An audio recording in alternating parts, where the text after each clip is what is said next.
Je vous propose aujourd'hui de regarder, pas du tout, on va rien regarder, on va parler uniquement de Loki saison 2. J'ai vraiment envie non pas de défendre ce programme, mais de vous dire que oui, ce projet est nécessaire. Alors je veux bien qu'il y ait une fatigue, je l'entends totalement, on a déjà fait des vidéos dessus, je l'entends que ce soit du côté des films, même du côté des séries, que cela engage Marvel, DC ou peu importe, je comprends qu'il y ait une fatigue. Cependant, il est vrai que vous le savez de toute manière, il y a un film ou deux films du nom d'Avengers The Kang Dynasty, prévu pour le mois de mai 2026, et en mai 2027, nous aurons droit à Avengers Secret Wars. Et pour arriver jusque-là, je pense sincèrement qu'il faut regarder les séries Marvel. Pas toutes. Je ne pense pas que, afin de regarder Avengers Secret Wars, tu aies besoin de voir She-Hulk, ou Miss Marvel, ou même The Falcon and the Winter Soldier, quoique, même si tu vas avoir le film Captain America Brave New World qui arrive à la fin de l'année. Mais pour Loki, c'est différent. Pour Loki, c'est différent pour une simple et bonne raison, Kang.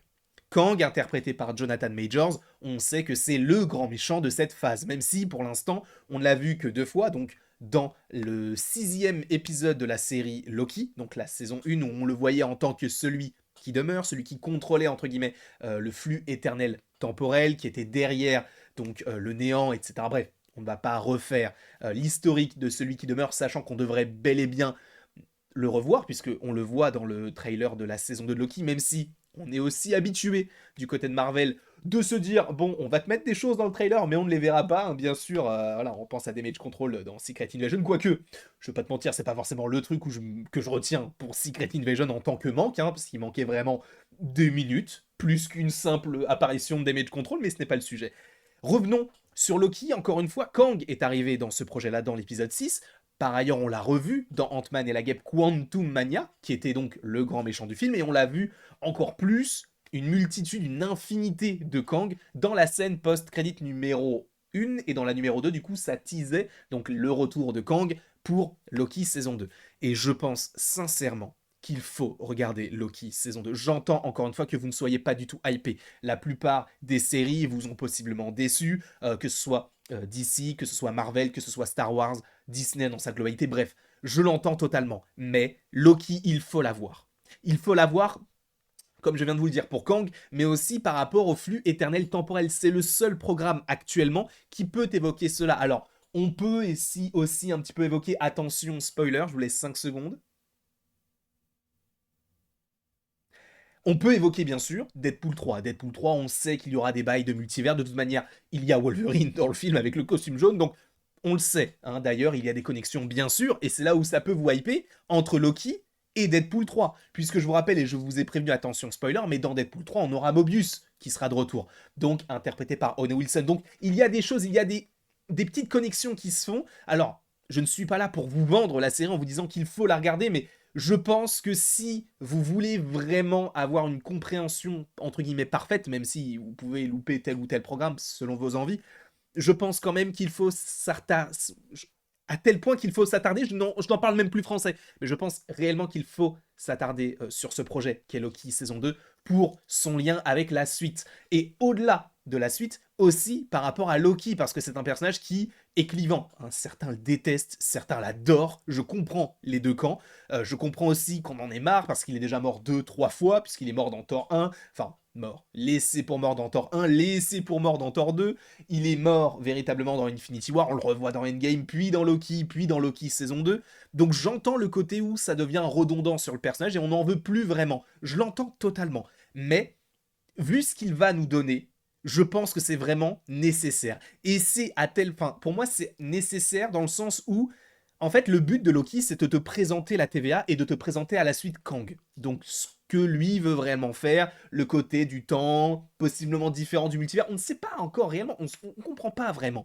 Mais il voulait nous évoquer ça dans une série, ce que je comprends, puisque ça te permet d'avoir une plus grande connaissance, entre guillemets, dans le sens où une série, surtout sur Loki, on avait, allez quoi, 6 épisodes de 40 à 50 minutes, donc on avait, entre guillemets, un programme de 4 à 5 heures, ce qui est beaucoup plus conséquent qu'un simple film sur Loki, même si ça aurait pu marcher, bien sûr, mais là, on a beaucoup plus de connaissances sur tout cet univers-là. Et bien sûr, pourquoi est-ce qu'ils ont mis Loki dans cette histoire-là alors qu'il n'a pas vraiment de connexion avec tout ça? Parce que Loki fait vendre, une série sur Loki, ça va donner envie de regarder. Et ah, bah attends, du coup, en plus d'une série sur Loki, on te tease le fait que Kang, mais Kang, c'est The Kang Dynasty, donc le futur Avengers.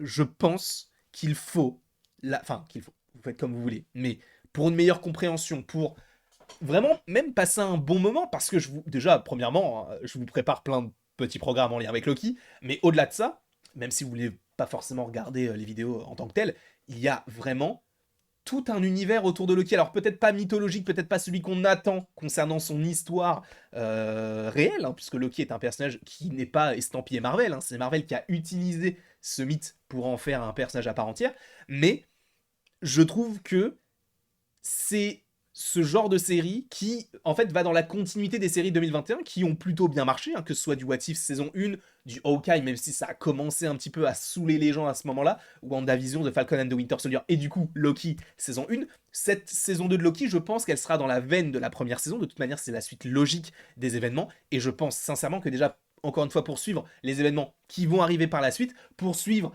eh bien, l'évolution de Loki, de savoir s'il va véritablement être un Avengers, etc., il faut regarder cette série pour vraiment bien comprendre le projet. Après, encore une fois, ce qui est très intéressant au-delà de l'histoire, c'est même l'esthétique qui va être utilisée. Alors je ne dis pas que Marvel, en tout cas en termes de série, révolutionne l'univers des séries, pour le coup. Bien sûr que non, mais c'est vrai que Loki avait des bails de le magicien d'Oz, il y avait ce côté un petit peu pas psychédélique, mais on ne savait pas vraiment sur quel pied danser, cet univers, cette atmosphère un petit peu étrange, que je pense retrouver notamment par rapport à ce qu'on a eu par rapport au deux trailers, je crois. On a peut-être eu un seul trailer, mais par rapport à ce qu'on a eu déjà concernant Loki, saison 2, j'aime cette atmosphère qui est en lien avec Loki, ce truc un petit peu étrange autour de lui. Ça, j'aime beaucoup. Je sens qu'il va... Alors, encore une fois, ça reste à l'échelle Marvel, mais il va y avoir possiblement une recherche esthétique au niveau des plans, ce genre de choses. Donc, je pense vraiment qu'il faut se focaliser sur ce projet-là, notamment par rapport à ça. Encore une fois, c'est Tom Hiddleston, et je pense sincèrement que à la suite de tout ça, Loki deviendra un Avenger. Je ne pense pas qu'il mourra, bien sûr. Il deviendra un Avenger par la suite. Enfin, en tout cas, il fera équipe avec les différents Avengers. Et c'est ça qui va être assez intéressant parce que c'était le méchant du premier. Donc là, c'est ça en une pirouette à nouveau. Mais je pense que Loki et Thor avec les Avengers qui sont ensemble contre un ennemi commun, donc Kang, ça serait génial. Donc on verra comment tout ça évidemment s'agence. Peut-être que je me trompe à 1000%, mais je pense que c'est la saison qui est la plus importante.